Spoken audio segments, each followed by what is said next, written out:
All right, YouTube, what's up? Pocket Profit back, hopefully for a little while longer.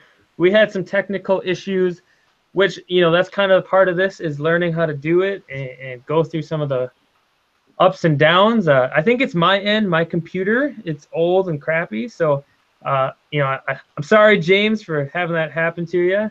And if it happens again, guys, anyone watching, we're just gonna end it, and then I'll go live from my phone, and we'll have to pick it up another day.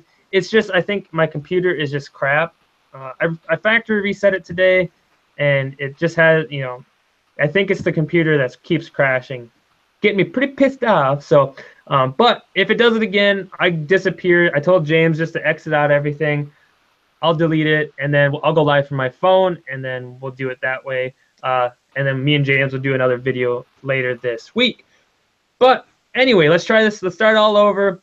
All right, guys. Pocket Profit here. James Thrift is here. He's our guest tonight. We're going to be talking about reselling and all that kind of stuff, how he got started, his life story a little bit, and what kind of gets him going. He touched on some of it, and I know he's really happy to say it all over again. But anyway, let's go ahead and get into this. James, thank you so much for coming. Appreciate it a lot. Sorry for that happening. If it does, like I said, we'll touch on it again later, and we'll do another video. But tell us about yourself. Are you full-time, not full-time? How'd you start reselling? How'd you get into it? What happened? Let's go. You're killing me. I'm killing you. I know. It's just damn technology. It just doesn't want to work. So, I don't know how far you guys made it into my story last time. Let's just start a little bit from the beginning. Where are you from? And you said, I think, let's start, where are you from?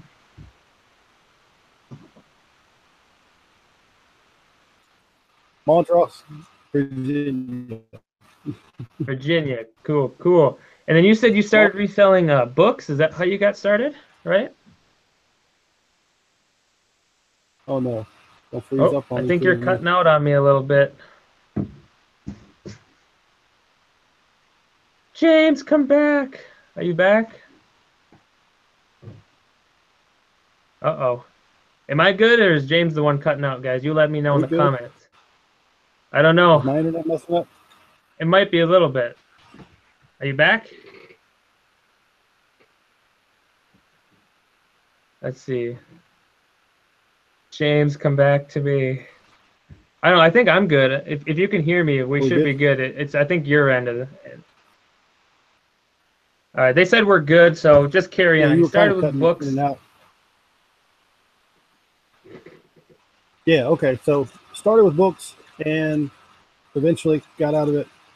And it's, for years, only time I got on eBay was if I just needed to get rid of something and it wasn't really for an income or anything like that.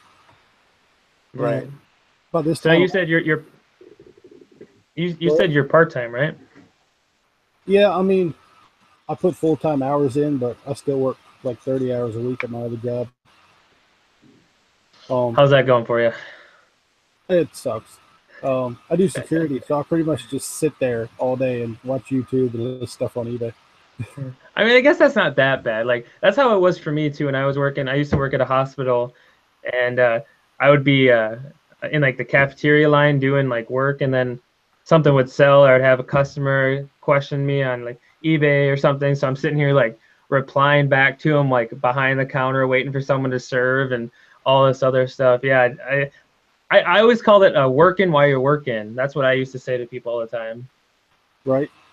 Multitask. For sure. Yeah, multitask for sure.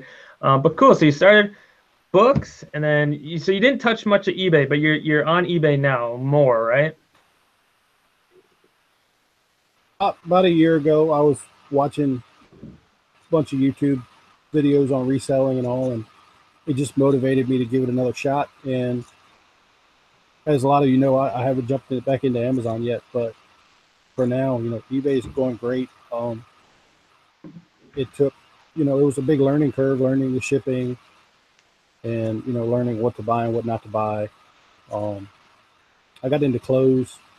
Oh, well, I started right at the end of January. I started on eBay again.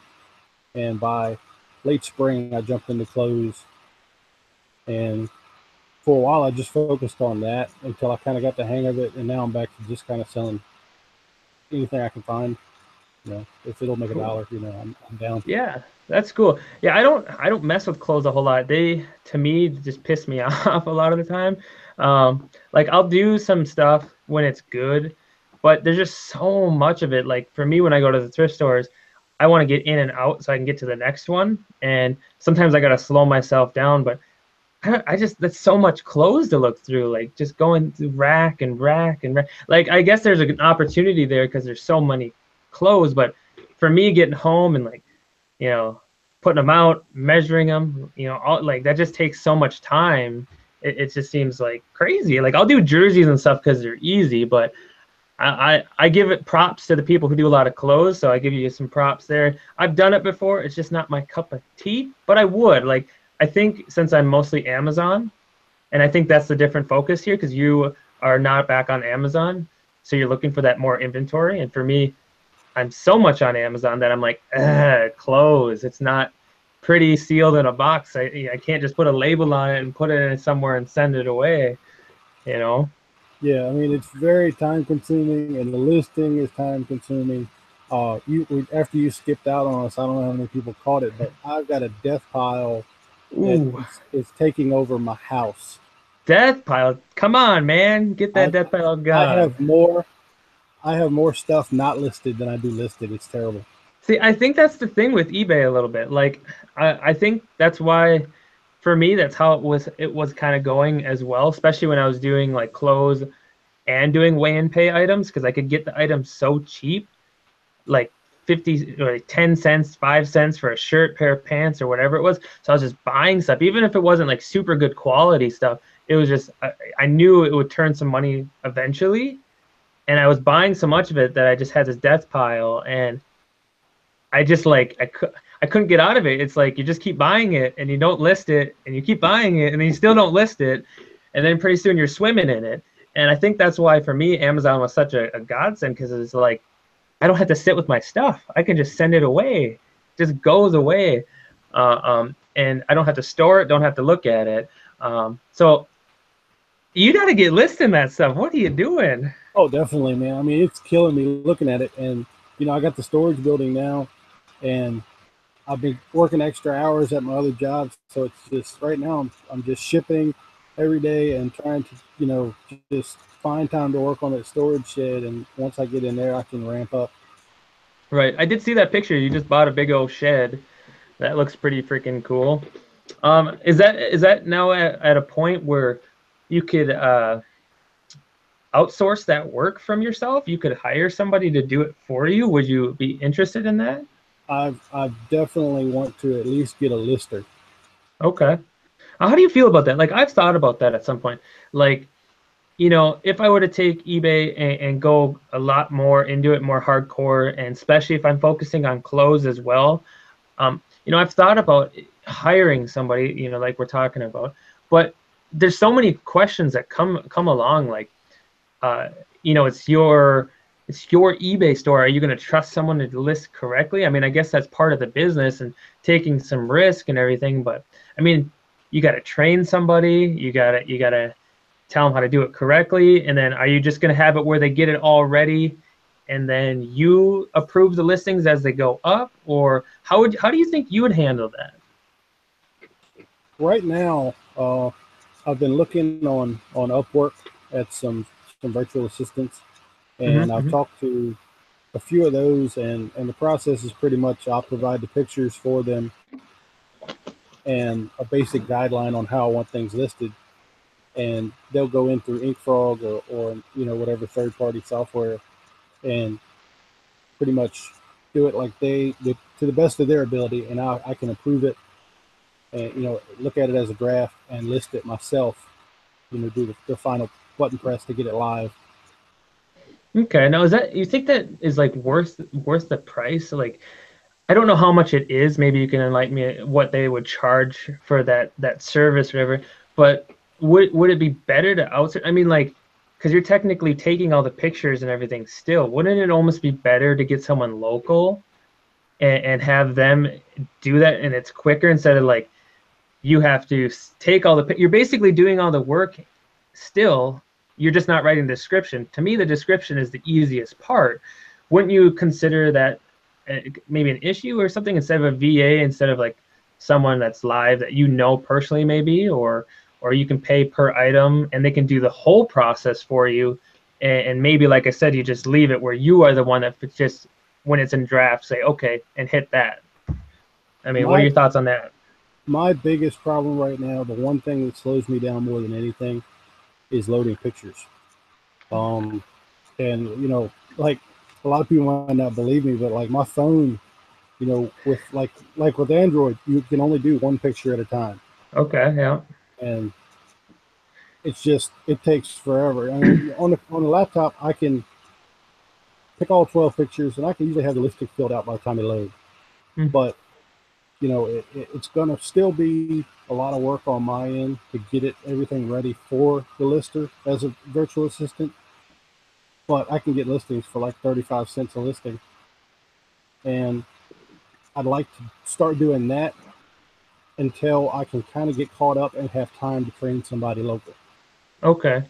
Yeah, I mean, I've thought of that, and I've talked to people a little bit that have done some of that stuff before, and some of their things are, it works well. A lot of times it doesn't work well, but then they find some really good people. It's like a bunch of trial and error, and I just, for me, I just thought, I mean, I'm one of those people that, like, if I need to talk to you, I'm gonna call you. I'm gonna call you, and I'm just thinking like, just training someone to do it, like, that's the thing too, is like, you're saying you don't want to do pictures and stuff, like, maybe like you're saying that should be the end goal, and that's what it would be for me. It would be where I don't I basically want to do the fun part. If I'm going to pay somebody to work for me, I want to be doing the fun part, and they're getting paid to do the part I don't want to do in the nicest way. And I think that's how any business a lot of times run in some ways. Like, the bosses do what they like to do, or the owner likes to do what they do, and that's what they do, and they hire the people to do the part they don't like.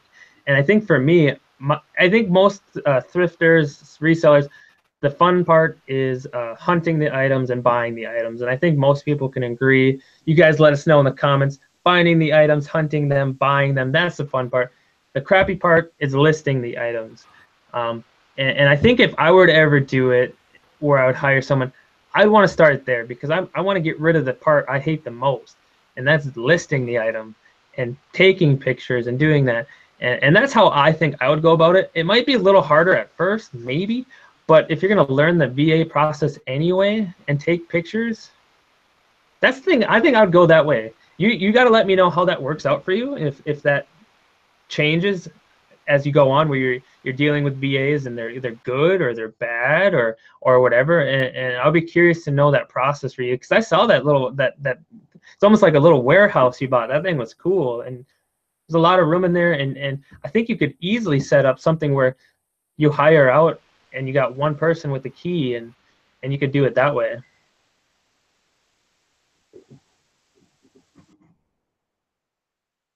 For sure, for sure. I mean, but yeah, all right. So, can you hear me still? Is everyone good? You still hearing me over there, James? Hopefully. Ooh, is he gone? James, are you gone? Are you still here? Am I gone, or am I still? Elizabeth, can you guys still hear me? Guys in the chat, everybody.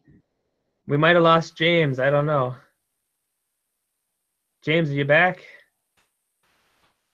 Can you hear me? Okay, I can hear you now. I think I lost you for a Okay. little bit there.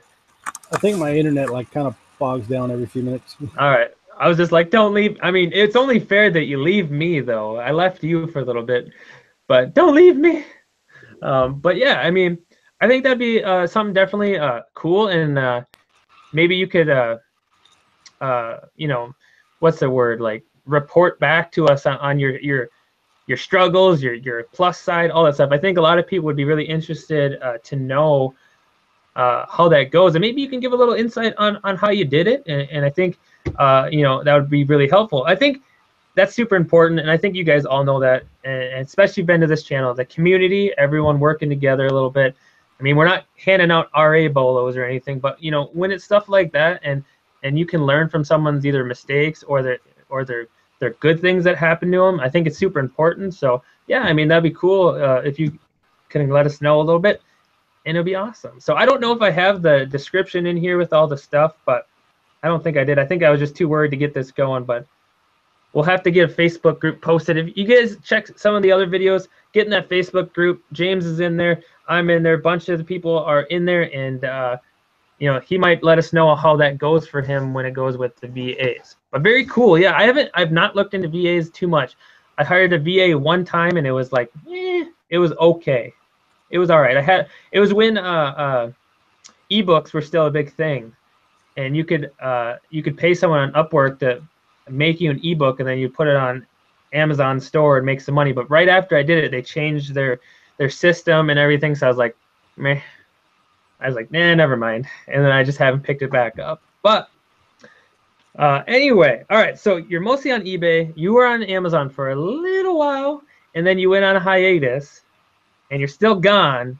What's holding you back? What's holding you back from coming back to Amazon? I'm curious. Just time constraint. It's like my end goal with eBay is I want to have somebody taking pictures, somebody listing, and you know, I don't mind doing the shipping that much, but I just want to go buy. I want to go buy stuff, and that be the end of my responsibility. So you basically you're saying you don't want to pick up another item of something that's going to take time. You want to focus on eBay and build that, and then once you get it built up, then you're going to branch out maybe or whatever, or you go golfing, I don't know, whatever, hunting, fishing, whatever you decide to do. But you're saying right now eBay is just good enough for you right now.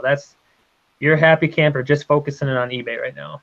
Yeah, I mean, I've put enough commitment in, like I said, with the death pile and everything, that once I get caught up, you know, it's definitely something I want to do. I know I'm going to have to relearn a little bit of it. Right, for sure. Yeah, Amazon's a different animal, and I wish I would have started way back when you started. I would have been a millionaire by now. I think when you could do whatever you could have done back then, man. Oh, I wish. I kick myself every day for not sticking with it. So, like, are you grandfathered in anything? Is your account still like active in any way? I have no clue.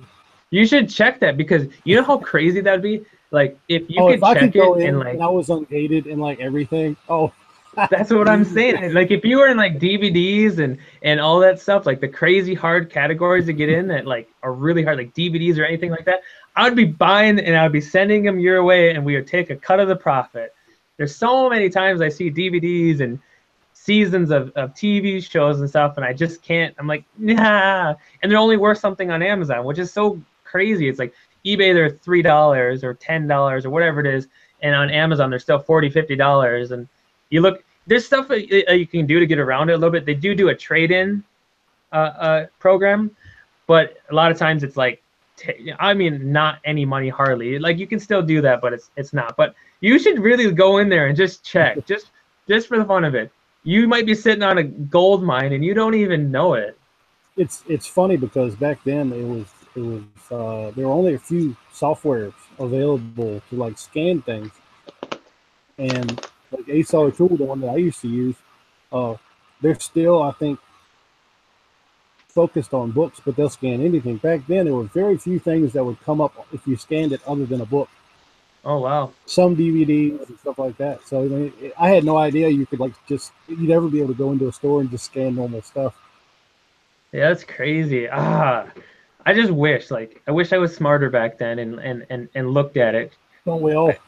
I know it just drives me crazy, because like if I even would have got in maybe like a year sooner or half a year sooner or something, I probably would have been okay in like DVDs or whatever. Like, I'm not restricted on a lot of stuff anymore, but man, sometimes you just hit yourself in the head, like, why wasn't I smarter? Why didn't I do this a year earlier? Like, I still do it to this day. Like, especially when I see something like that, a DVD, I'm just pissed. I can't go back in time. I never even knew about Amazon, but I'm still pissed because I can't sell it and whatever. It drives me crazy. But anyway, all right, so you're doing eBay, you're focusing on that. You're trying to get that to where it can be more passive, where you just get to do the fun part, and that's awesome. Have you I'm just curious. I just thought of this. Have you tried drop shipping or anything before? I just like to ask people and see if they know anything about it or have done it before. There was, I can't remember what channel. There's a channel on YouTube that like they put out mad content on drop shipping, and I can't remember Mhm. who it is. It was like a pretty blonde British Is it chick. that like Australian or something or? Yeah, Yeah, and dude. It's like TED Talk or it's something weird. Like the name doesn't fit the I gal think that's it on is like it. Ted something or something Ted. Yeah, Not I've seen that. wholesale Ted. That's what it is. What is it? Wholesale Ted, Hmm. I Yeah, think. it's something like that. And she's like really But close to the screen. And she's like, "Have you ever thought about drop shipping before?" And it's just like, "Oh yeah, I know what you're talking about." But yeah, totally. It was like about the same time I started back on eBay. I was watching videos on affiliate marketing and drop shipping and everything. And, I got their free ebook and I read it and all that. And it was like, oh man, this is great. And then I really, I kept researching it. And there were all these other people going, no, drop shipping is terrible. Da, da, da, da. Right, right. It'll get your accounts banned on this and that. And I tried a little bit of drop shipping with like Walmart items on eBay and stuff like that. And I sold a few things, but for the most part, the stuff just didn't get the views that I was expecting it to. Right. I've done it. Like I still sometimes will do it. Just a like tiny, teeny, teeny bit. And it's something I don't want to risk my account too much for, but I really do think if you were to start a fresh account and got started, I think you could still do it. I know it's hard. I have done it though, on a couple of simple items, and I've only had a return like once, and that was like on a higher value item, so that kind of sucked. But like I don't know. I think it's viable. I think you could still do it. I really would like to put more time in it. I know a lot of people do it with like Shopify stores and stuff like that, and it just seems like so much I would have to learn that I just haven't really picked it up. Like I said, I've done a little bit with some simple websites, and a lot of times they're like on one of these websites, even though they are either US or they sell and like it gets there very quickly. And I always look out for those sellers or whatever. So it's just kind of weird. Like people always think it has to be like China to drop ship or it has to be wherever. And that's not always the case. Like if you can take an item that someone is just cheap on, really cheap on, and that's because they're just mass producing it, and you can just market it a little bit different, a little bit better, and you can make some margins on it. Like I have an item that I used to sell quite a bit, but now not so much. And like I said, I only have one or two just to keep it kind of going. Where I buy it for $6 and I sell it for like 17 on eBay, and it's free shipping and everything. So like it can be done. It's a whole nother process. I don't know. I just wanted to pick your brain on it a little bit because I just thought about it when I was looking at my little list that I didn't write it down. I'm like, you do any drop shipping? If you do, let me know what you're drop shipping. I need to be a millionaire. Let's go. Yeah, But anyway, when I was uh, looking at all the different things and all, there was so many things, and I wanted to do it all. I wanted to do it all right then and there. And yo, I was following people that were way further along their reselling journey than I was, yo, and they were jumping into stuff, and they got to the point where they had plenty of items on Amazon. They had people out buying for them, and right. it was just I did couldn't pick one thing to focus on, and when I finally put a whole bunch of stuff in that do later file, I Yeah, really yeah, could focus on eBay, and that's when it really started working for me and things started going good. I started yeah. learning more about listings. So, anybody getting started, there's a million things, there's a million different paths you can take. Just pick one at a time until you feel Yeah, comfortable on that one. yeah, that's a good piece of advice. Like I'm a person that like I get bored kind of on stuff a little bit, and like that's just how I am because like I'm a person that like tries to learn it very quickly, and once I get a grasp of it, it's like not as sexy anymore. I'm like it's lost. It's like I don't know what you want to call it, that shine to it or a little bit.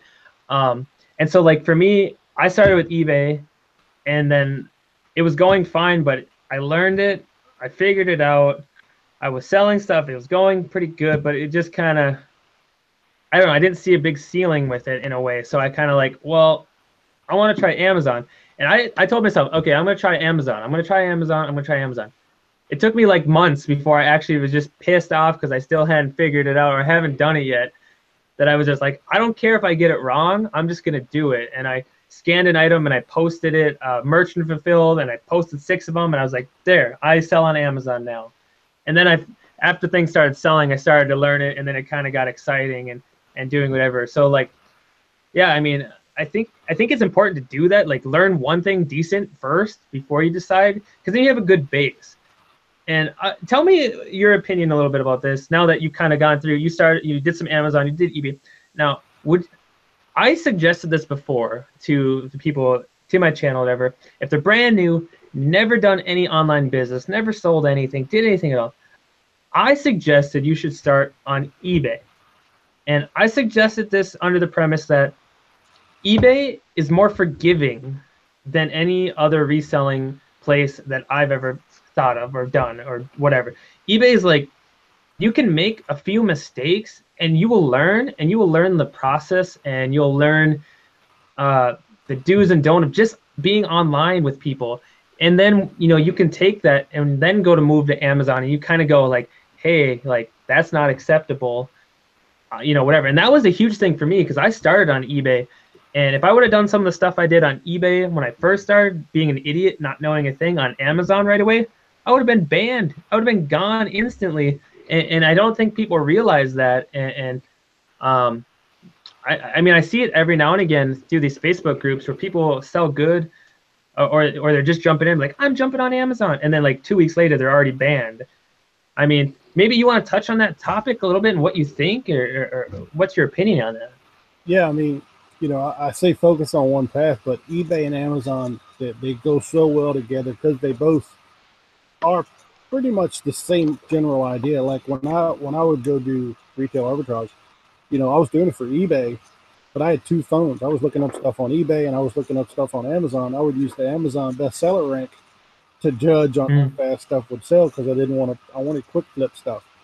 Most of the hard goods that I sell, I might have them 2 weeks. That's about it. And Right. With eBay, I'll sit on something 3 or 4 months. It's like every once in a while I might adjust the title or adjust the price, but most of the time I'll just set it and forget it. And Right. but if somebody doesn't have a lot of time to devote, Amazon's the way to go. But eBay is definitely the best learning platform, I think. I mean, like you say, I agree. and Amazon, they'll cut you, in a heartbeat. They don't care. When Right. everything on Amazon falls back on you. With eBay, there's a lot of things that eBay will take the cut or take the loss or take the heat on, Right. and we get the benefit of it. I think part of the reason for some of this is what people don't realize is, like, when you're buying from Amazon, okay, when you're just a regular person and you know nothing about the reselling world, you're just Joe Schmo who woke up and you're like, I really want to buy something off Amazon, whether it's a mug or coffee, whatever it is. You're just buying, and when you're buying from Amazon, okay? Amazon. Highlight sellers. They put your name in there as like third party, or like you're buying from Joe Schmo store or whatever. But that hardly ever crosses the mind of a buyer when it comes to Amazon. They're buying from Amazon, and that's the way Amazon likes to run it. They want to be, they want their name. That's the name you're buying from, is Amazon, okay? And a lot of times when people buy something, if it's not right or it becomes damaged or something like that, they're not seeing it as, a mom and pop shop that's learning Amazon, or a reseller that just made a simple mistake. He didn't mean to do it. They're buying from Amazon, this huge corporate place. And so when they go hard, like leave a negative review, all that stuff, they're not understanding that they're leaving it for just a lot of times regular person, just a third party seller that is learning the way to go, and that communication isn't there really either. But on eBay, it's so different. It's like they understand they're buying from Joe Schmo from across the country that is selling this from his living room. Like, they understand it more. And I think that's a huge factor that people don't quite realize or talk about, is when you're buying from someone on eBay, most time the buyer understands they're buying it from a normal person, you know, apart from buying from Amazon, where you're buying from Amazon. They're a corporate, so when they get it wrong, it's they go hard because they should know better. And I think that's a big deal that a lot of people don't talk about, you know. And I don't know if you agree with that. Oh yeah, totally. I mean, there are some, you know, there's some buyers on eBay that are the same way. They just figure because they're ordering online, it's coming from a business somewhere. Especially Right. on hard goods, where a lot of people are using stock photos with new items. You know, Hmm. they don't know whether it's coming from Joe or Joe Incorporated with 1,000 employees. So, but yeah, on Amazon, it's yeah. I've talked to so many people that I know personally about Amazon, and I would say 90% of them don't even know that normal people can sell on Amazon. They just automatically assume they're buying it from Amazon. You Amazon's the only person that's ever had it. They got it straight from the know. manufacturer.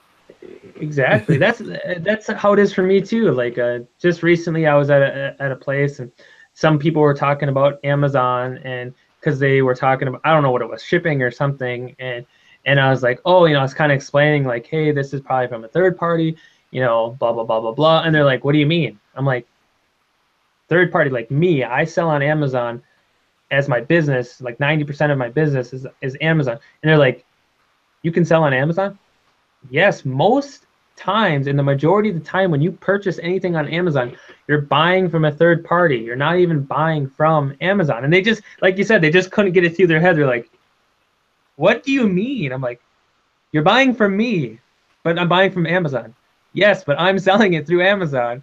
You know, when you're And they talking just, to somebody, and like you can tell they kind of understand what you're saying, but not really. But they'll just end the conversation like, I don't care enough. yeah, I just want my It's items like in it's two just days. I want my items in two it's days. I don't it's care. over their head. It's over their head. They don't understand how the process and all that. So Right.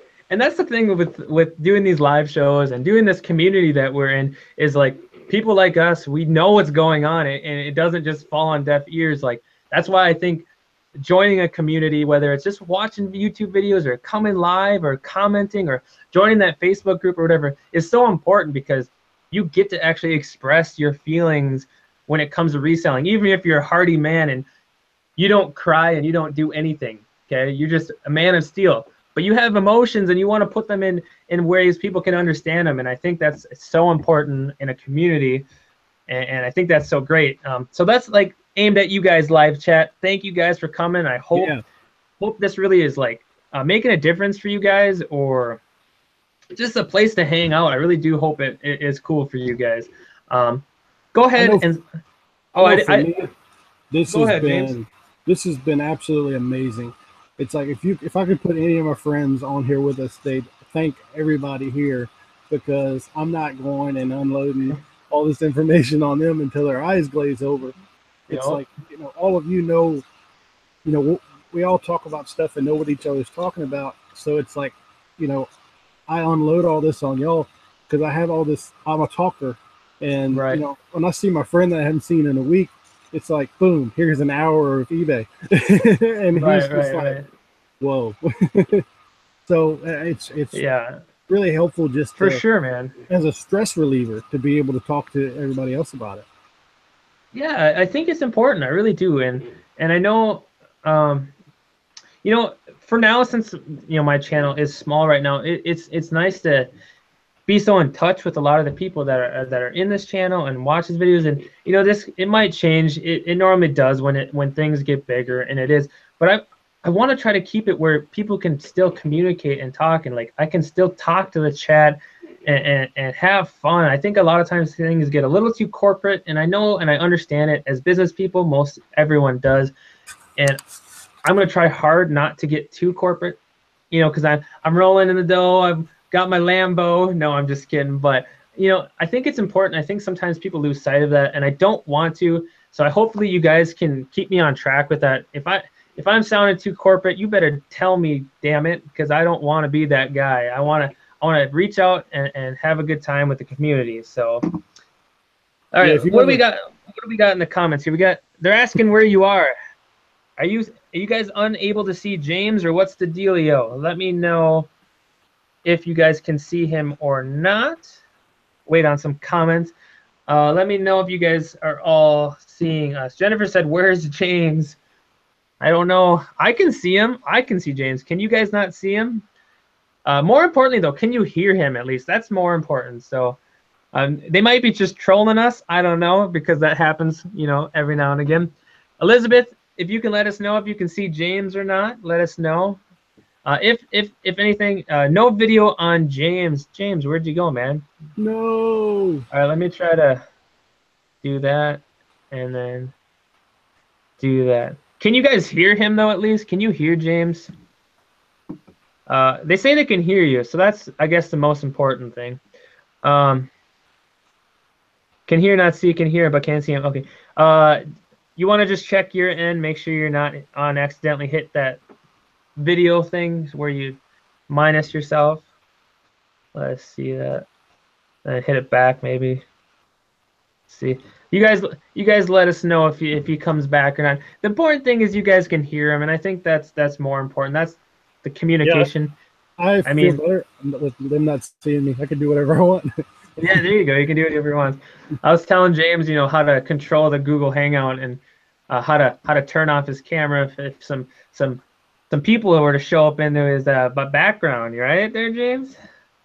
Somebody crawl through my window. Yeah. Maybe we'll see Mark walk by in his beautiful shoes back there. Whoa, whoa, whoa. Whoa. Mark, he thought he was getting away with it. He thought there wasn't going to be a comment.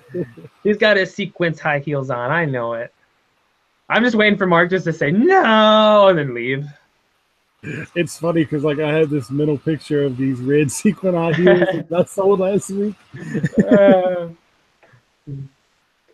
That's right, Jennifer. You tell him. You tell him to like this video. Way to go. You tell him to like this video. We're having a good time. And Mark's like, here we go. Only 5. Smash that like button.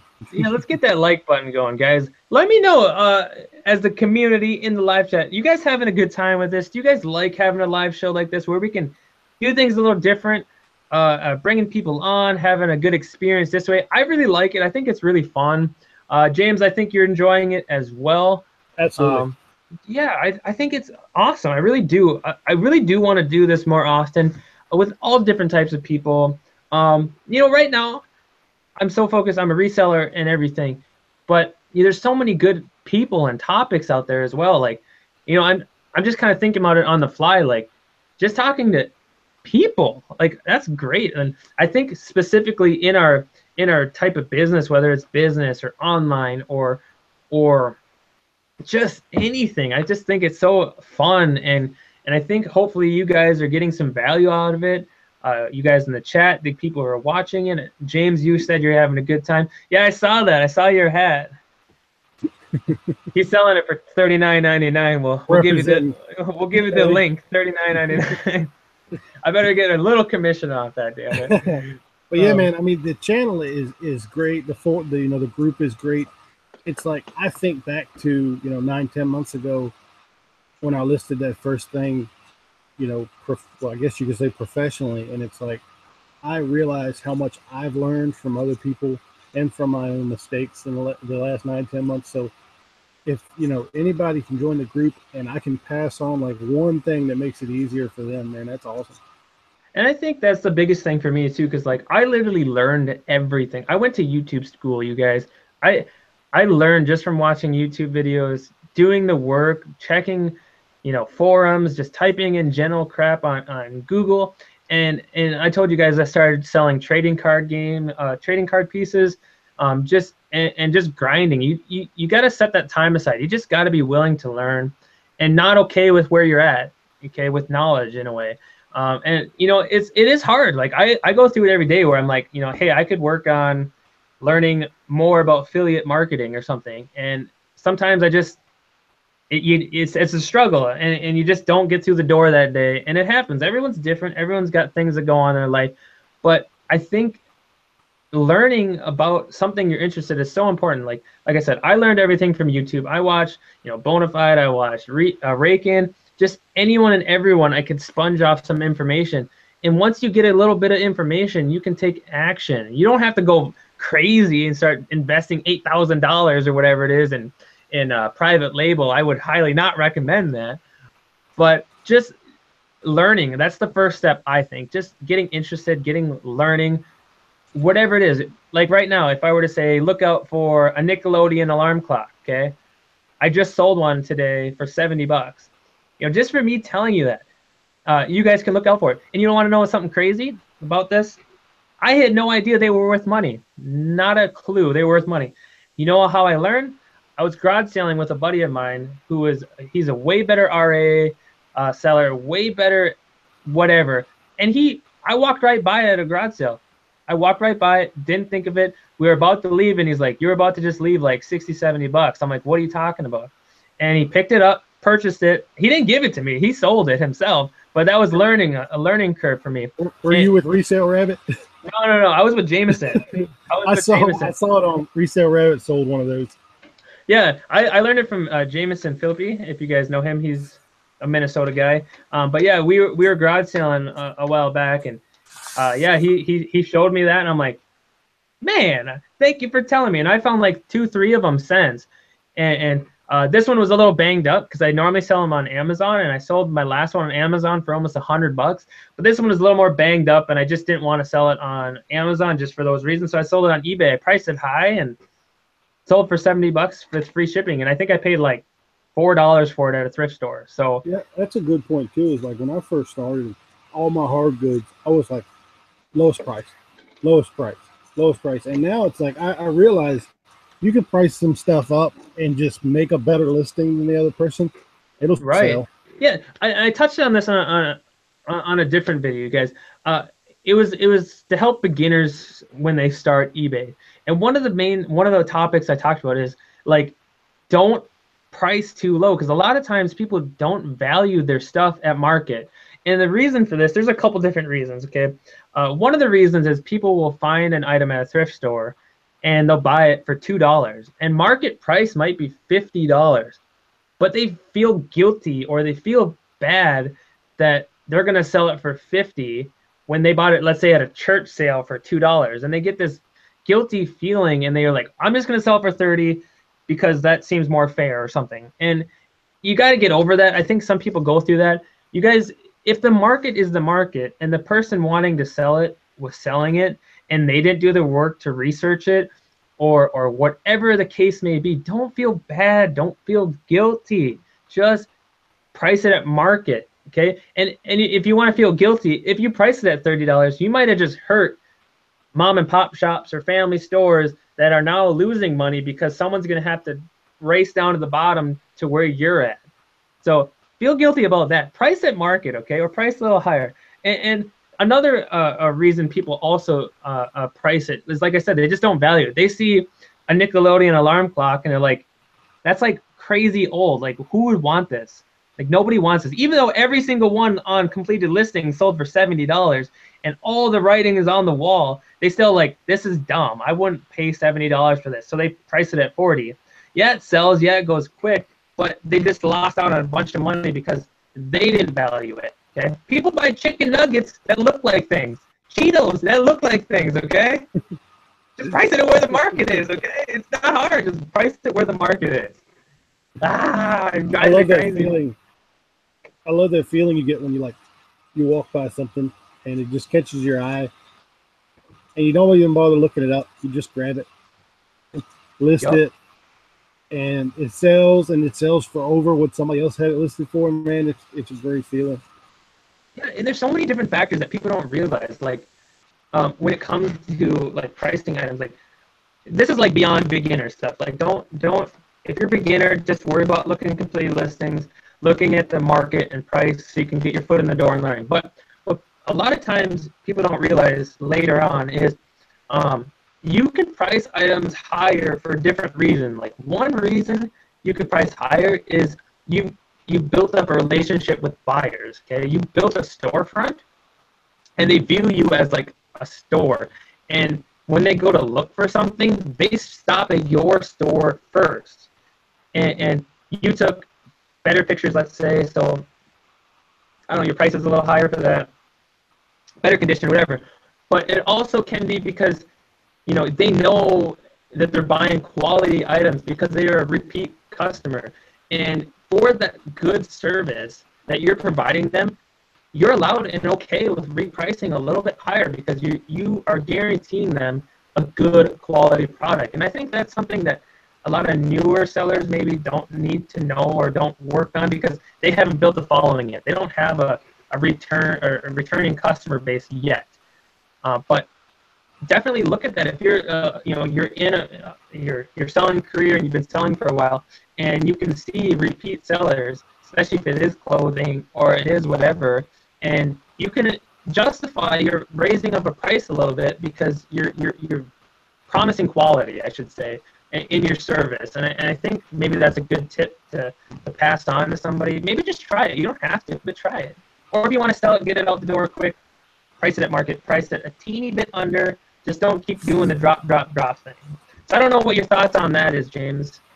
Yeah, I was gonna say I've probably had at least 20 to 30 people in the last 9-10 months, and more in the last 6 months, where they've sent me a message and said, "I always check out your store ever since I bought such and such," and you'll start seeing to where somebody will come into your store and buy 2 or 3 items, and you look at the items and you're like, whoa, none of those are in the same category. So they were looking around your store, and that's a really good feeling. I mean, when I first started, I tried to please everybody. I wanted really good customer service, and I've been in the customer service industry before, and if somebody wanted to return something, I didn't care unless it was really a kind of a bogus return. I didn't fight it at all. No problem. Here, here's a label, send it back. Da, da, da. And I always, when somebody makes an offer, I always try to be really nice. Like, thanks a lot. I appreciate your offer.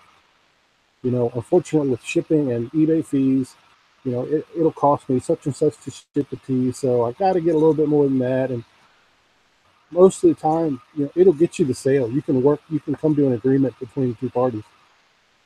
Yeah, for sure. I mean, I have that happen to me, on eBay some of the time. I don't do a lot of best offers a lot of the time. I like to just do immediate payment. I'll do best offer on certain stuff depending on what it is. But yeah, if you're just nice to people, you normally can get more money for it. So, like a lot of times someone will offer, I'll go up a few dollars off their offer. Yeah, and go ahead. Okay. Best offer can be a pain because a lot of times, you're taking time out of your day to go back and forth with these people and stuff like that. But I would say probably 60% of my sales of clothes are for best offer. But when I list it, I price it expecting to get an offer for a little bit lower. So when I don't, when I do sell an item that it's a regular price, it's like a bonus because I'm getting more for it than I probably would have listed it for without best offer.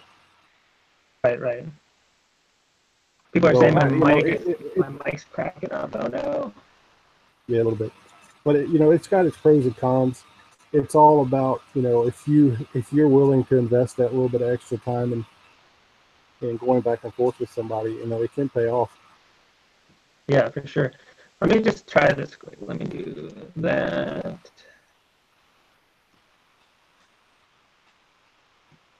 I'm trying to see if I can get my mic to pick up better. I mean, it could be my computer. It might crash at any moment, so who knows? It could be it might be my computer. I don't know. I really, you guys, like I said, I really want to bring you guys good content and stuff. And, maybe, me and James were talking about this a little earlier. Me investing into a better computer, a little bit better setup. But it is, like we were talking, like it is a business thing, and it is hard to put that money out a little bit when it is like not a lot of return when it comes to like money or whatever. It is hard, but I do want to. I hope you guys are having a good time, and I hope this is fun for you guys. And I, maybe I'll look into that. Maybe I'll check out Best Buy, see if they got any deals going on. But yeah, I mean, totally. Hopefully it doesn't crash. That's the hope, James. Right? It doesn't crash again. Hopefully, but yeah, that's a good point too. If there's something out there and you can afford it, it's not going to put you in a hole or affect your business.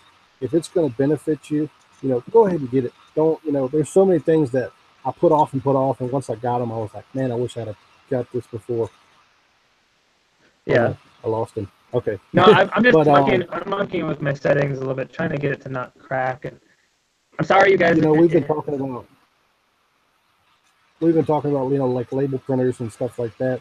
You know, if you really think it'll help you out, you know, and you can afford it, go ahead and get it, because if you think it's going to help you out, it's probably going to help you out more than you know. Yeah, for sure. I honestly would just get a Just label printer, like just get it over with. And that's kind of where I'm at with this computer thing. Like I've been putting it off, putting it off. I think I'm just gonna have to bite the bullet and just buy something nice that hopefully lasts a while. But yeah, label printers, man, I would just get one. Just get a label printer. They're just so worth it. They're just like they're just so nice to have. They just print so nice. They save you a ton of money in the long run, and I can't say nothing bad about them, really. hey, you're going to talk me into buying a 4XL tomorrow. I honestly just like I would just get one. Like just get it over. I don't even know how much are they right now. Like 150 or what are they? I'm not sure. I know the regular dynamos are going for, you can pick one up for like 40, $50. Just But get one. Get it I'm over not sure with. about the 4XL. You could probably find a older version of Zebra. Yeah, I think it's the 224 on I eBay had for a not much. Zebra when I was doing Amazon originally. Man, that thing was just a workhorse. I could drop it or whatever. I mean, it was just Yeah, that's what I unstoppable. had. I got lucky, guys. Like I don't take things for granted. And when I was working at a different place, like I was gifted two Zebra printers. Okay, I was gifted. I was gifted one that they were throwing out and getting rid of, and it's like the 224 one. They gave me one with all the setup, with all the stuff, and then towards the end, before I was leaving there, one of the people working gifted me like a really nice one, like a GXT450 or whatever it is, and like it's like a $500 machine that they were getting rid of, or it was no longer in use, and they're just like, here you go. I was like, thank you, and I just left. So you gotta get lucky a few times and just be there for opportunity. You know, when opportunity knocks on the door, you gotta be ready for it. So Mark they got a asked, crazy good deal on one. Mark, okay, hey, there you go, nice. I know they were having a deal on them a while back through Amazon. They were like cheap fish, Yeah, and I think Amazon seems to run a lot of sales on those, so the price really varies. yeah, yeah, for sure. I don't know. I've never used a Dymo. Like I think I literally have one still somewhere over there. I'll have to look. You know, I'm not using it. I have it for backup. Like I accidentally collect things when I think I might need them. Like I have that Dymo that I bought at a garage sale. It's like the 2-1 where it does like labels and like something else. So I haven't touched it once. Then I have like a brother printer that does like there would be for FBA labels that I got at a Savers or garage sale for cheap. Go And I ahead and still send have me that. the. Go ahead and send me Right, the one that does both. right. And yeah, I don't know. I just have, and then I have my zebra that my two zebras I was gifted, and I found a different zebra. I have another zebra printer, but it doesn't say zebra. It's like a USPS one, but it has like the old back to it, where like you guys remember like computers? It had to be like that blue thing you put in with the prongs, then you spin the little knobs or whatever. Like it has that on the background. I don't know if you can get one that goes from that to USB or not, because if it does, I could just give that one away. I don't know. I don't. That's just sitting over there. I've never even tested it, so Do you I'll have look any? into that. Do you have any input on Jennifer's comment? She says Jen- Amazon keeps emailing her. which one is? Oh, I'm going to look for one tonight. Amazon keeps emailing about this shipment. They keep emailing you about this shipment. I'm very unsure what that means because Was she supposed to have shipped it already, or? I don't know. That's weird because like for me when I do inventory lab, like I can have I have a shipment in there still from like a week or 2 weeks ago that isn't ready because I don't have enough stuff to fill a box yet, and I don't want to send it. And it's really they're just big items that I got for cheap, so I don't really care if they sit. I don't know. That's something I'm not sure of, Jennifer. Why they keep emailing you? It could be if you did it through Amazon itself. Maybe why? Maybe you'll have to look into that a little bit more. Maybe delete the shipment and start over. Especially if you're doing inventory lab. Inventory Lab. I need to get one of those links for that, an affiliate link for Inventory Lab, because I talk about it a lot, and it's amazing. Like, it really is amazing. Yeah, I mean, I've never used it, but I've seen enough reviews and videos on it that I'm getting it as soon as I get back on Amazon. Yeah. Let's see. I got Inventory Lab, and they are emailing me every day. Weird. I don't think I've. They only email me. Inventory Lab only emails me when they're going to do an update. It's never about a shipment. So it could be something new, Jennifer. I wish I had like the perfect answer for you. I don't though. I don't. All I know is they email me for when they have an update coming. So I did. Maybe I listed them already. Yeah, you'll have to look at that. So I'm pretty sure she did hers through the Amazon website itself. Okay. It's been so long since I used it, I don't remember how it works, but Yeah.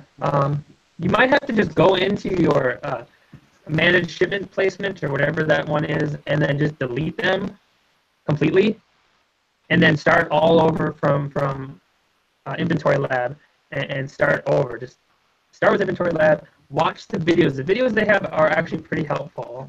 So. And also, I guess if you're in doubt, just give them a call tomorrow and ask. Yeah, definitely. People say I sound like a robot that with a short circuit. Agreed. Like what the reasoning is for it, I don't know if it's, like I said, guys, the internet or whatever. And Jennifer says emails are from Amazon. Huh? Maybe it's something new they're doing. I don't know.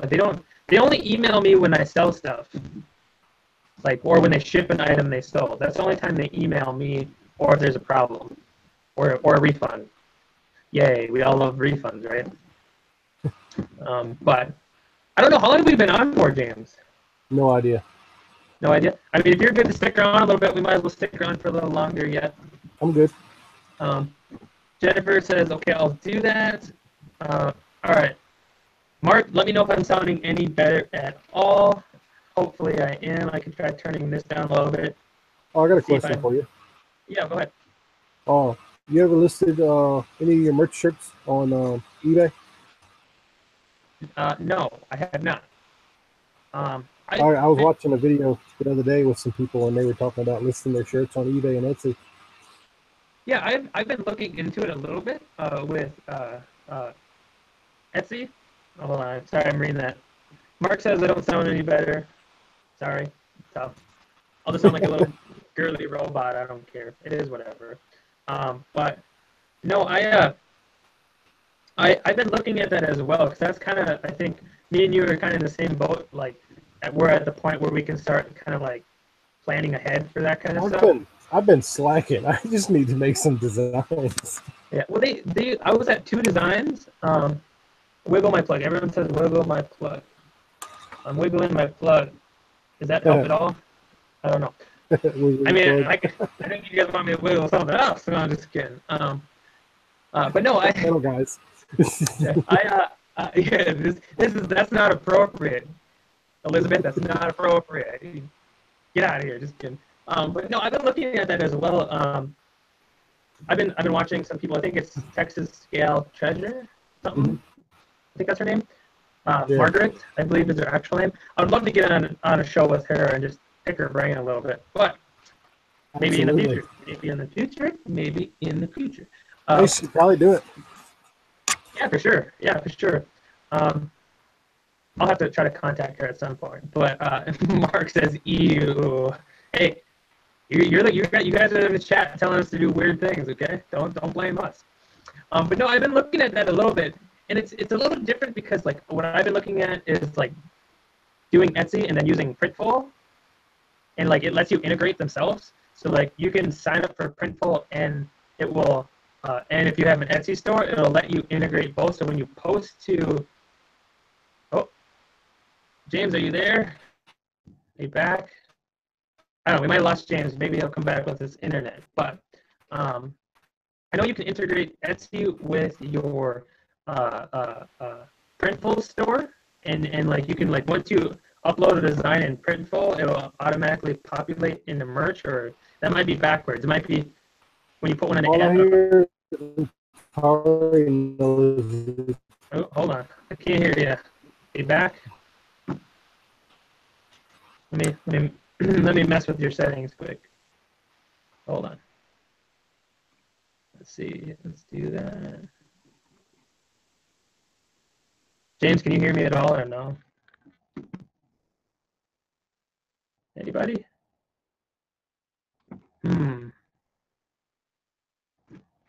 Are we working? Let's see. I don't know what's going on. James, are you back? Can you hear me? Are you there? Let me see if that worked. I think I'm here. Can you hear me? All right. Yeah, I can hear you. Sorry, you guys. I know we're having issues. It can only get better, hopefully. I mean, it could get a lot worse. I lie. It could get a lot worse. Hopefully, it gets better. Yeah, you have a slow computer, and I just have crappy internet.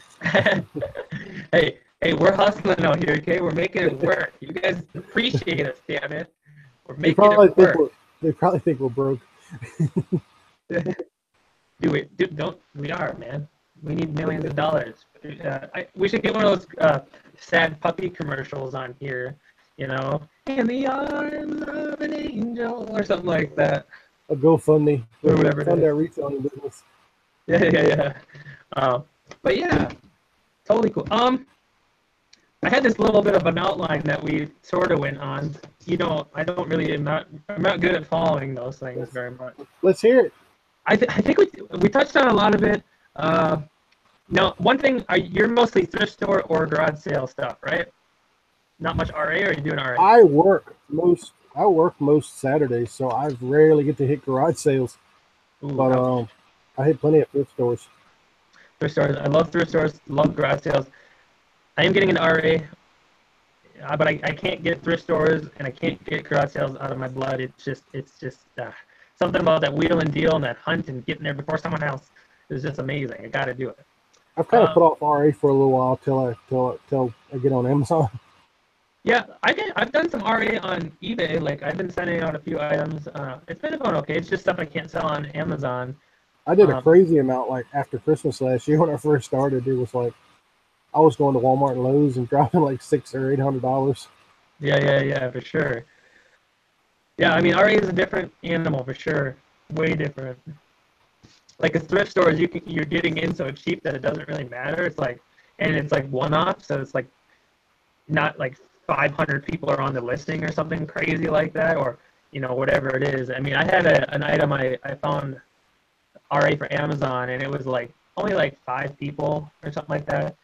And I sold a couple, and then I bought a few more. And the next thing I know, I look, there's like 200 people on there. I'm like, holy crap.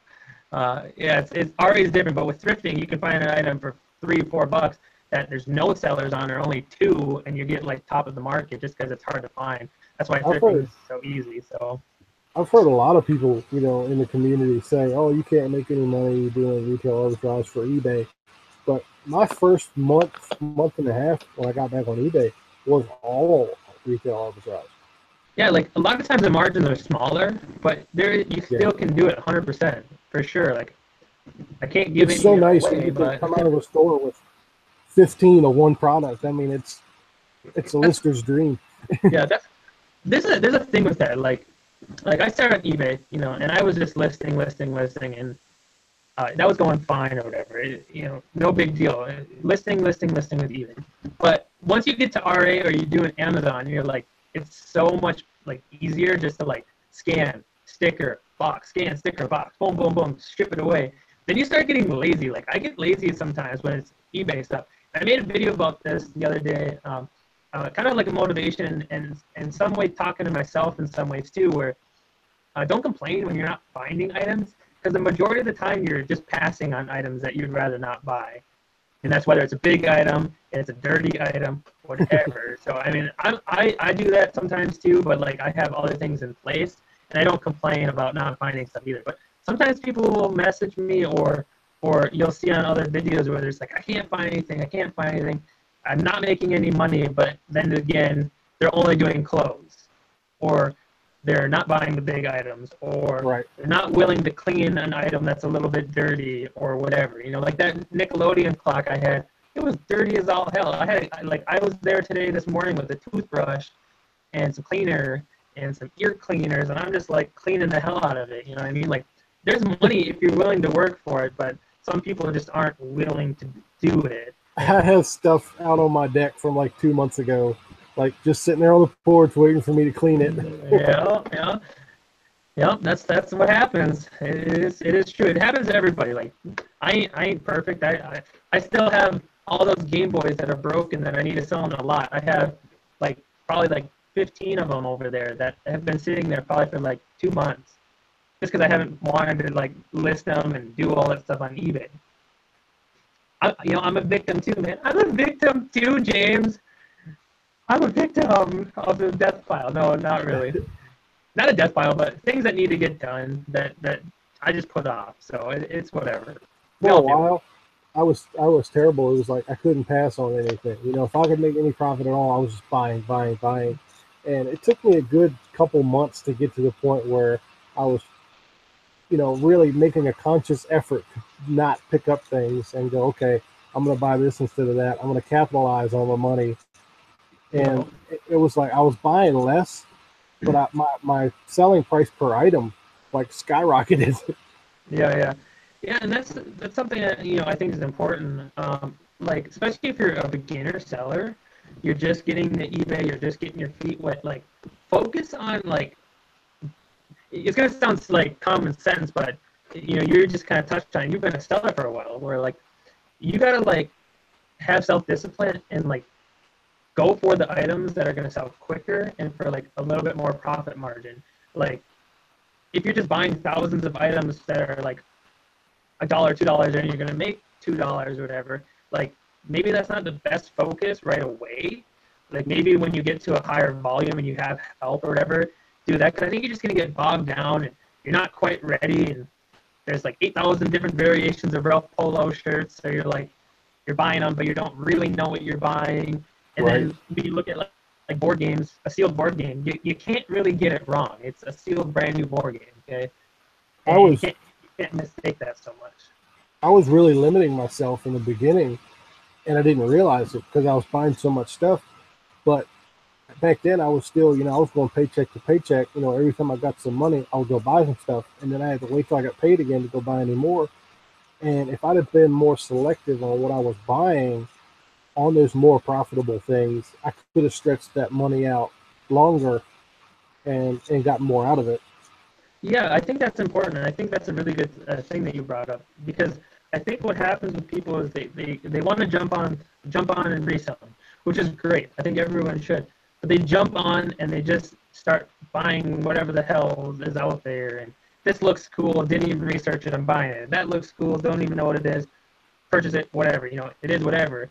And they don't I don't know. They don't realize that they gotta invest some money, but they need to invest in good, quicker, faster selling stuff right away before you have that money to play around with. Because I do it now since I've been doing it a while. Where a good example is I bought a Mega Bloks thing for $15 at a thrift store recently to sell on Amazon, but I couldn't FBA it, and it had a rank of almost 900,000. Okay, but I looked at some charts and I felt kind of good about it. But I was going, well, I'm rolling the dice a little bit. It might sell, but it might sell in 6 months or whatever it may be. But I have a cushion where, it's not going to be the end of the world if I were to lose that money on that item, because, I'm not, whatever. I was okay with that risk. But that's because I built up a cushion just in case things go wrong or whatever. But I think a lot of people just jump in and they're just spending and doing, and they're not seeing a return quick enough, and they're getting discouraged, and then they're not doing it anymore, or they just lose out on money because they just weren't focused enough, or they were risking money that they shouldn't be risking yet. Absolutely. I think that's a big thing. So that first 2 or 3 months, the more picky and the more selective you are, the faster you're going to grow. It was I would really held myself back, and at first, and once I realized it was kind of a bummer because I felt like I'd wasted time. but at the same time, I was learning a lot. Yeah, definitely. So hopefully you guys listening, you guys can like, kind of go through this stuff that we're talking about a little bit. Take the points that you think are really going to help you out and apply it. Elizabeth says she found a Yahtzee sealed. Very nice. What color was it? The clear black, the full black, the gold? I'm curious. Is it the white one? I'm interested. And does the battery still work? Also interested. That's why I like my local swap shop. Very cool. Yeah, I love rich towns. I love garage selling in rich towns. They just don't care. They just want it gone. Mark says, I was at the bins the other day digging through the clothes and I touched something wet and sticky. Always wear gloves at the bins. Good tip, Mark. Yeah, if you can wear gloves at the bins, wear gloves. Not only because you don't know exactly what you're going to touch, but I have seen people get cut by things because glass will break or it's a sharp metal piece. If you're going to the bins, prepare yourself with some gloves. Good tip. Very good, Mark. Yes. Get some gloves. I was actually at the bins this weekend because me and James were talking a little bit, and this weekend sucked. I was not finding, I still found some stuff, but it sucked, man. You guys whoever's in the Minnesota region is cleaning me out, dang it. But I was like, let's just go to the bins just because I wanted to try something different. I needed a little different scenery and just focus on something different instead of the same thing because it was going so awful. I ended up finding a couple items, it was all right. I didn't make a lot of money, but it was just nice changing it up a little bit and just doing something different. So. And everybody's going to have those days, and you really realize, after, like, say, a lot of what we just talked about, after 6 months in, you start making those realizations. But the important thing is you might have 3-4 days in a row where you don't find anything, or you find a little bit, but it's just consistency. It all adds up over time. And it wasn't until I got between 100 and 150 listings that I really saw where those listings that I listed a month or two ago, residual income, it was I bought those. I'd forgot about the money that I spent on those, and all of a sudden I'm making money on the items along with stuff I bought yesterday and the day before and last week. And it's when all that compounds, that's when you really start seeing an income. Yeah, for sure. There's a snowball effect, for sure, and that goes for eBay and it goes for Amazon as well. When you're out there and you're starting out and you're buying and you're kind of building that inventory, but you're learning, you're selling, and then you get more money back than you spent, and you spend either the same amount that you did before. Say you had $10, you invest $10, you make 20. Okay, you can take that same $10, invest it again, and make another 10, and then things just kind of pile up and snowball, and then it just kind of becomes with this liquid. I don't know if that's the right term, but people call it sometimes liquid money, where it just kind of comes in and out, liquidity, in and out, yeah, or whatever. And as long as you're going up, that's all that matters. Sometimes you're gonna lose on stuff. I have items where I lose money on items where I break even, and it sucks, but it just happens. So don't get too discouraged. But yeah, I mean, you can't look at the individual item. You got to take it, block it in with 4 other items, and look at it as a whole and go, well, I still made money. Yeah, for sure. People complain about Amazon returns a lot, and I get frustrated with them too, but it's just part of it. I think today I had probably $110 in returns. It sucked. It was I don't know what it was, but I really hate when I see somebody doing a video on YouTube or talking in a forum where they're just negative. I can't believe this, I can't believe that. But the more easily a person can just look at those things and go, hey, it's all part of the game. You got to take the good with the bad. The more you can brush off stuff like that and move on, the better off you'll be. When my first couple returns I got were, I was devastated. I was oh no, I got to give back that money. And it's a few months down the road, I'd get one and just go, oh well, I'll sell it to somebody else, or go ahead and keep it, whatever. It's the longer you do it, the less it matters. Yeah, for sure, and that kind of goes along with that beginning part we were talking about a little bit, is where you're only investing money you're willing to lose. if that makes sense. You're only willing because I think that's when those videos come out of those people that are just so upset, is because they just gambled way too hard. They just threw that money down and they just expected it to go amazing, and then 23 or 29 days later, before the month is up, that they sold it, someone asked for a return, and you just got to learn it. It comes with it. Like I said, like today I had like $120 in returns. It was like some toy and something else. I don't know, some electronic. I don't even know what it was. And hopefully it'll come back that I can resell it back in new condition. If not, I'll have to sell it used, whatever. You just got to understand that this comes with it. And not always, like, are you going to lose money when you get a return? Like, I've had items come back to me, still brand new condition, that I've been able to resell new, or they come back, used, bad condition, that they just demolish it. And I can put a ticket into Amazon, and they understand, they see the condition it came back in, and blah, blah, blah, blah, blah. And they issue me my final value of what it was going to sell for. And then I can take that item and sell it on eBay for used. So you can, sometimes you actually double up on money. You'll sell it, get a return, get it back, get credit for it because it was destroyed either in shipping, or the warehouse destroyed it, or the customer like returned something back that wasn't the actual item. You get your money back, and then you can take that item and flip it on eBay as used open box, or used condition, and still make money on it. So it's not always the worst case scenario, like the world's going to end. Sometimes it just means a little bit more work, but sometimes it also can mean double the money. And don't be afraid to throw something up on eBay, if for parts, or if there's a broken piece, or something doesn't work quite right. Don't be afraid to list it. Just make sure you describe it well so the customer knows what they're getting. Absolutely. People out there that will buy broken stuff and try to fix it, whether they know how or not.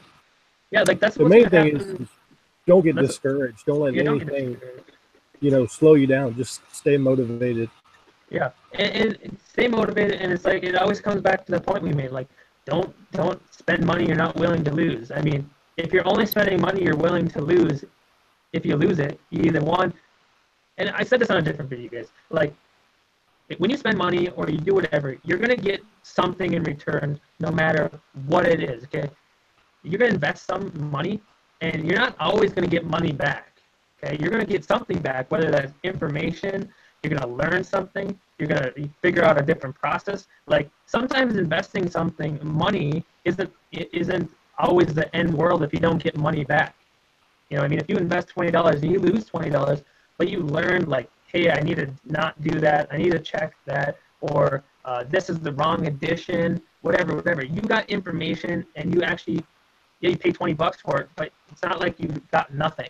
That $20 you lost might save you $1,000 down the road. Right. And I think people also need to think about it in a different way sometimes. And I think that's important with, like, we're doing here, especially this video or the community or the Facebook group. I really try to get people to think in a different way, And I'm not saying I'm trying to change people from always thinking negative. That's not the case. I'm just trying to make you think in a different way, regardless of what it is. If it's, you're down on yourself because you lost $10, well, think of what actually you got for that $10. Okay, you learned something. You're not going to do it again. Whatever. Yeah, that money's gone, but get over it. Stand back up, and you're going to have to do it all over again. But now you're not going to make that mistake. Are you going to make more? Probably. But now you can learn from that different way, or even receiving it negative. A lot of times people get negative stuff and they just shut down and they get pissed or whatever. But if you can get something negative back and somehow think about it differently and turn it into a positive or whatever, I think that's really important, especially in business, because you're going to hear negative, no. You're going to hear so many different, like, upsetting things, and if you're not prepared or you're not able to deal with those things, like, you're not going to make it. You got to be ready for it, and I think learning that is going to be super important. Yeah, I mean, on the topic of negativity, I mean, it's in our line of work, we encounter it very often. Whether it's just people out at the bins or in Goodwill, or people where they're like, oh, what have you been doing? And it's like, oh, I work at so and so, and then I sell on eBay during the week, and they're like, you ever gonna get a real job? And it's like, you want to look at them and be like, hold on, this is what I made off of eBay. But yeah, And another point is the day that I realized I made more on eBay that month than I did at my job, I wanted to like quit that day Yeah, yeah. and just go full time. But it's like with what I do, okay, I just kind of look at it as if I can do something towards eBay in that time that I'm at work, that's good, and it's just free money that I get to buy stuff, buy more stuff with. Yeah, I mean, I think you're kind of going down the road I kind of went. Like, that's how I started too. Like, it was starting to be where, like, oh, I need to work. This is what I'm learning. And then I started learning it better. And then it started to be more value than it was the job. But, I can still do this while I'm at work, whatever, whatever, whatever. But I got to a point where, like, I ended up leaving the job. I put some things in place. I had some other things going on where it was going to be okay. And what I realized when I left is I had so much more time to focus on different things. Like, you'll be amazed, like, if you were to get more serious, like, not you, I'm saying people, get serious about online marketing or making money, whether that's eBay, Amazon, YouTube, whatever. Once you have that freedom to just set your schedule, set your time, like, things just open up. Like, when I left, I didn't do much merch, Amazon merch or anything. I don't think I was on there yet. But when I had more time, I was able to get on the Amazon merch, learn it, started making money with it. And then YouTube, I had more time. I could focus on YouTube, and then I was able to do that. And That's then eBay, my eBay sales picked up double that they used to because I didn't put any time onto it because I didn't have time. And now I have time. that's where I'm kind of at right now. I'm looking at, I'm good right now because it's wintertime, but I know come springtime, yard sale season's going to be coming up, and I'd love to know how much money I missed out on by Oh not no. being able to go to yard sales this past year from work. And Yeah.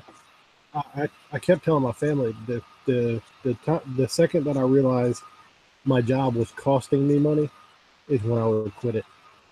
Yeah. So I'm really looking at maybe, and I've told people I work with that I'm hoping to maybe around June go ahead and either cut back my hours or just give it up altogether. Because Now I'm curious. Are they supportive or are they the like who is selective this ones guy? I've shared it with are very supportive. Okay, My cool. supervisor, like he thinks it's awesome, and it's like this past weekend I worked 4 days in a row, and I know that was not beneficial to eBay because that was 4 days that I didn't have time to fully devote myself to it. I could do a listing here and there while I'm at work and watch YouTube videos where I'm always learning stuff, but Yeah. it's slowing down my eBay Right. processes. Yeah, man. Like that's for sure. Like I totally know what you're going through. Like it's always like I said, it's kind of cool going through this where like I've been in your position and I know exactly what that feels like and it's just very like interesting to me because I'm like I know where you're at. I'm like, you just got to put those things in place to where you have that cushion. You got to have that cushion.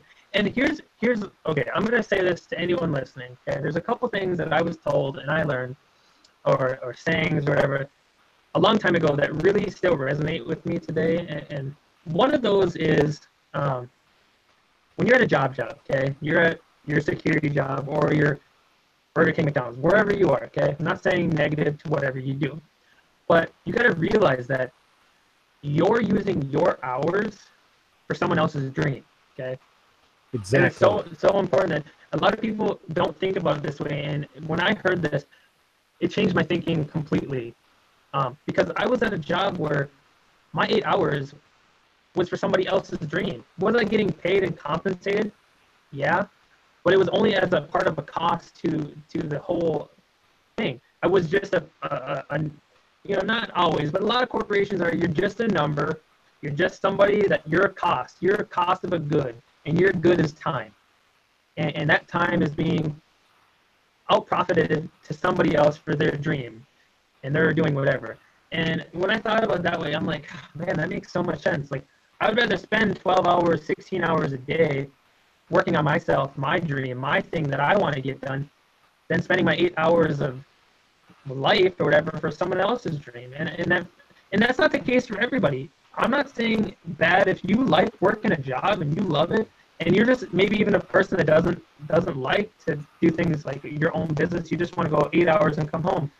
Nothing wrong with that if that's what makes you happy. But as me as a person, I just couldn't look at myself and going, I'm going to spend 8 hours here because that guy's going to make a bunch of money or for his dream. Like, I would rather spend 8 hours on myself to do something I want to do in my dream.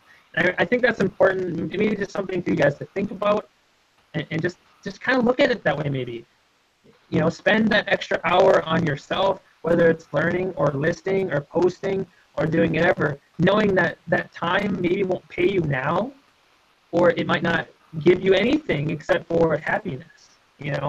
That's what can be worth it as well. So look at it in that way when you're thinking about things possibly. And I don't know, James, do you thinking that's a good thing?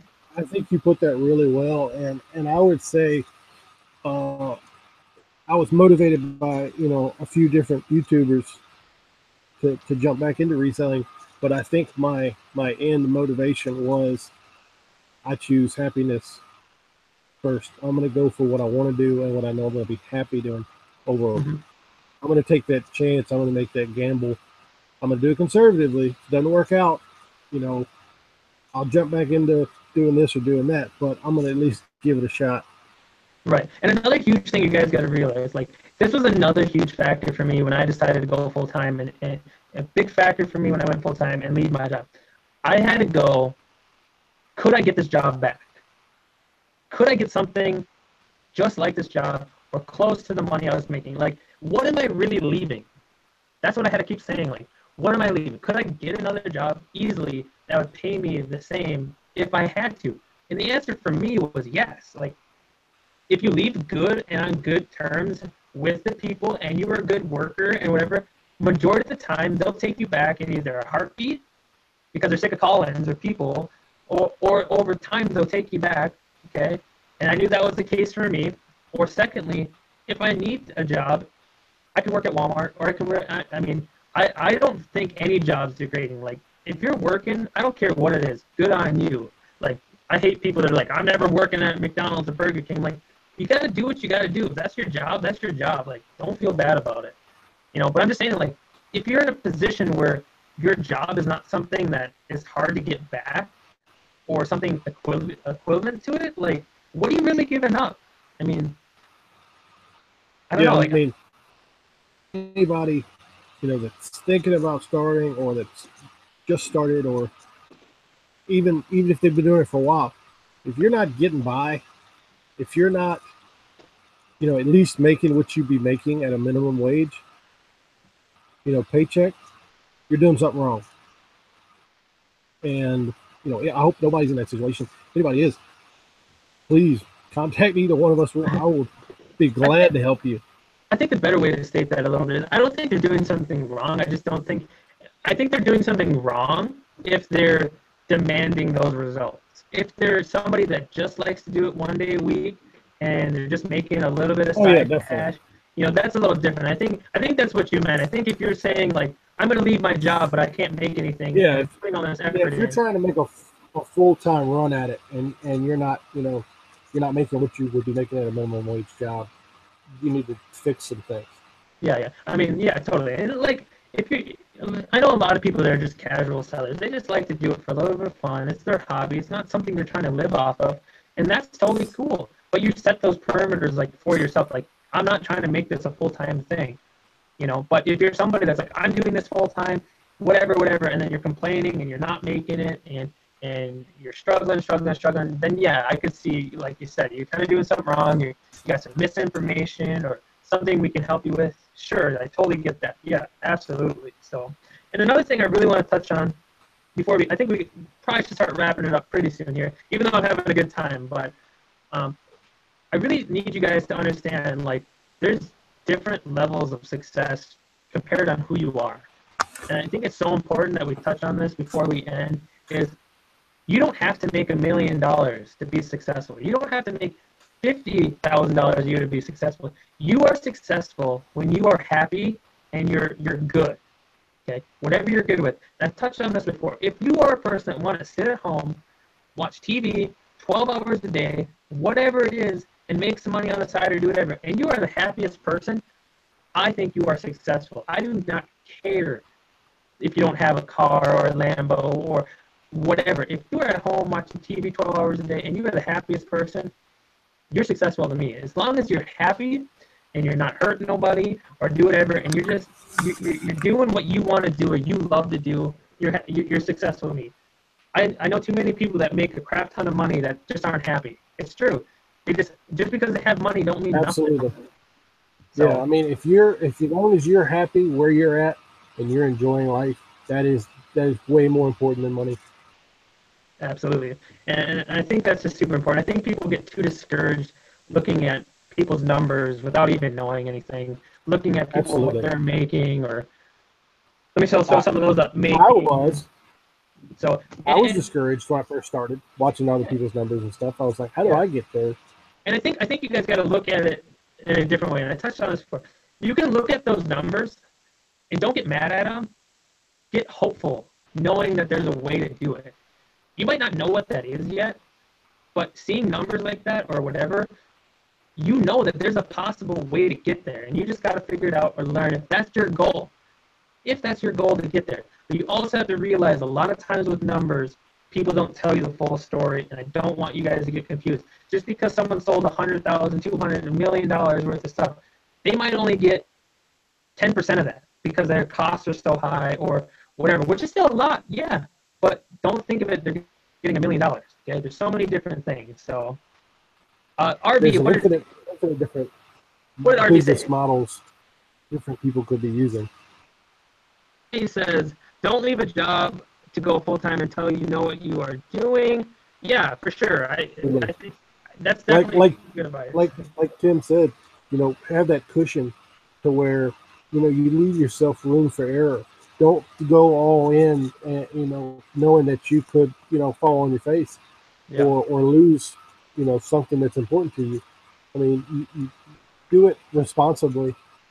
And there's another thing I want to touch on, like for a second, like people, and I've said this before, but I think it's important is understanding like calculated risk. Okay, there's like so many differences. Like people will say risk is risk.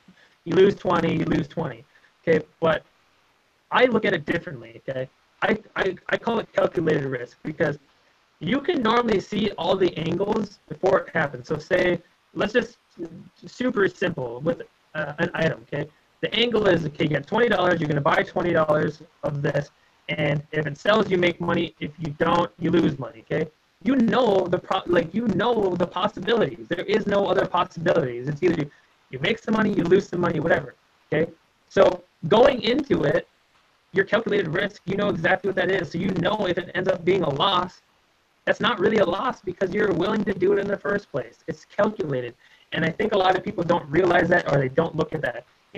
If you're spending $20,000, you better know every possible way it could go wrong. Or if it goes wrong, it was a calculated risk. And you're really shouldn't be in a bad place because you shouldn't be making a bad decision with $20,000. You know what I mean? Like you should be able to take that if that goes wrong. And I think that's where a lot of people go wrong. They don't calculate it and they do something wrong and then they're like, oh no, I lost $20,000 or $10,000 or $100. They're like, why? I don't understand what happened. Like, well, you should have known that was a possibility. There's always the possibility of failure. Yeah, one quote I heard from another reseller, I guess about 6 months ago, was he said, you go into a store and you got $100 to spend. You go through, you pick out 100 items. You pick up the $100 worth of items. You go to the checkout. You're like, I'm out of money. He was like, don't stop there. He said, go around the whole store. He said, find $500 worth of items. He said, then look at which ones are the most profitable. Pick those out and go spend your $100 on them. And that was a good middle picture for me to go by, and just, make the most out of your money. Yeah, for sure. Yeah, and don't gamble with what you don't got. That's don't gamble what you don't got. If you don't got $10, you better not be putting $10 in items or in a slot machine. Okay, don't do it. Okay, you might get lucky, but most likely not. And if you lose, bad things will happen. So, But I think that's going to do it, James. I really did appreciate you coming on. I know we had the misstep with my computer crashing, and I will look into that. But let's get a couple questions in the comments before we do leave. Anyone's got a couple questions? I know it's been a long live stream. A lot of people are gone. It's late. I know. I'm sorry, but it's just how it goes. So, if anyone's got a quick question, we'll stick around just for a second or two longer. But if not, we will get out of here. James is a trooper. I really do appreciate you hanging out all night tonight. It really is awesome. This was really fun. Yeah, I hope you guys in the comments appreciate it. You guys got to give James a lot of love, especially in that Facebook group. But yeah, let's see. All right, I'm not seeing any questions come through, guys, but thank you so much for coming. Everyone that stuck around and hung out and went through the dilemma that we had earlier, I do appreciate you guys coming. You know, James will have you on again, I'm sure, at some point. Hopefully sooner than later, and maybe we'll get some other people in here if you guys are really enjoying this type of show. But yeah, thank you guys so much for coming. James, thank you so much. I think we're going to end it. Any last comments you have? My pleasure. All right, thanks. Brother. Thanks, guys. We'll see you guys later. Bye. Pocket Profit out.